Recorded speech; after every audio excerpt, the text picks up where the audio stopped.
আসসালামু আলাইকুম রহমতুল্লাহি ওয়া বারাকাতুহু। প্রিয় দেশবাসী এবং প্রবাসী ভাইরা, আপনারা আমাকে মাফ করে দিবেন। আমি সৌদি আরব প্রবাসী, আমার নাম চঞ্চল মাহমুদ।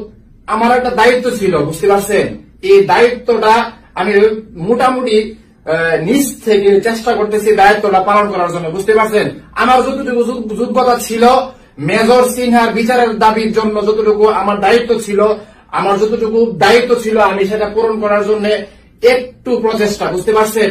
এই যে আপনারা দেখতে পাচ্ছেন পিছনে যে ছবিগুলো আছে, অবশ্যই আপনাদের সবার পরিচিত মুখ। এই হচ্ছে লিয়াকত, যে মেজর সিনহাকে প্রকাশ্যে গুলি করেছে, বুঝতে পারছেন। এই হচ্ছে প্রদীপের ছবি, আর এটা হচ্ছে প্রদীপ, বুঝতে পারছেন। তারা দুজন মিলেই মেজর সিনহাকে গুলি করছে, বুঝতে পারছেন। এখন আমার প্রচেষ্টা হচ্ছে তাকে আমি কিছু জামান আদর করতে চাই আর কি, বুঝতে পারছেন। আমার তো আর কোনো ক্ষমতা নাই, যতটুকু ক্ষমতা আছে এই যে 1000 বাংলা 1000 টাকা খরচ করে এই দুই বাঞ্ছিতের ছবি আমি এখানে লাগাইছি, বুঝতে পারছেন। বাংলা 1000 টাকা, এই করোনার পরিস্থিতিতে 1000 টাকা রুজি করে ইনকাম করা অনেক কিছু, বুঝতে পারছেন। তারপরেও তাদেরকে জামাই তো বুঝছেন না, জামাইয়ের তো আদরের তো খেদমত করতে হইব, টাকার কথা চিন্তা করলে হইব না। এজন্য ভাই তাদের ছবি দুইটা আইনা লাগাইছি। আপনাদেরকে বলি, আপনারা ওই জামায়ানা আদর করবেন তাদেরকে।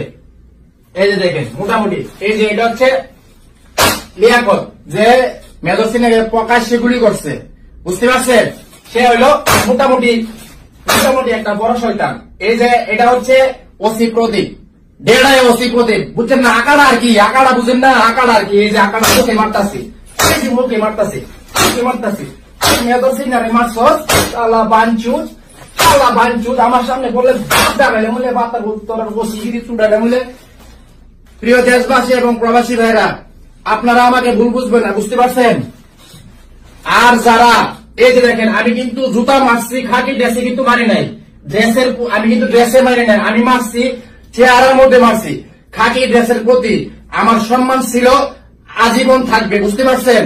আমি এই ওসি প্রদীপকে মারি নাই, আমি মারছি বাংলাদেশের এরকম ওসি প্রদীপ, এসআই লিয়াকতের মতন হাজার ওসি প্রদীপ এবং হাজার ওসি এসআই লিয়াকত আছে, বুঝতে পারছেন। তাদের মুখে মারছি।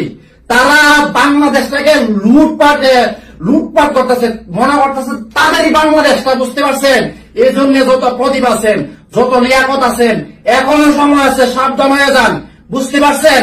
আপনাদের ছেলে মেয়ে আত্মলুঙ্গা হবে, বৃদ্ধ বয়সে আপনারা পথে নষ্ট হবে, বুঝতে পারছেন। আপনাদের ছেলে মেয়েরা আপনাদেরকে লাঠি দিয়ে করতে বের করে দিবে। আপনাদের কি সেই খেয়াল আছে? হ্যাঁ, আপনাদের কি সেই খেয়াল আছে নাকি? গরিবের টাকা মেরা খাইতেছেন, গরিবের টাকা মেরা খান, আর কি করতেন? দেশটার আর কোথায় নিতেন? আমি আবার মারতাছি জুতা।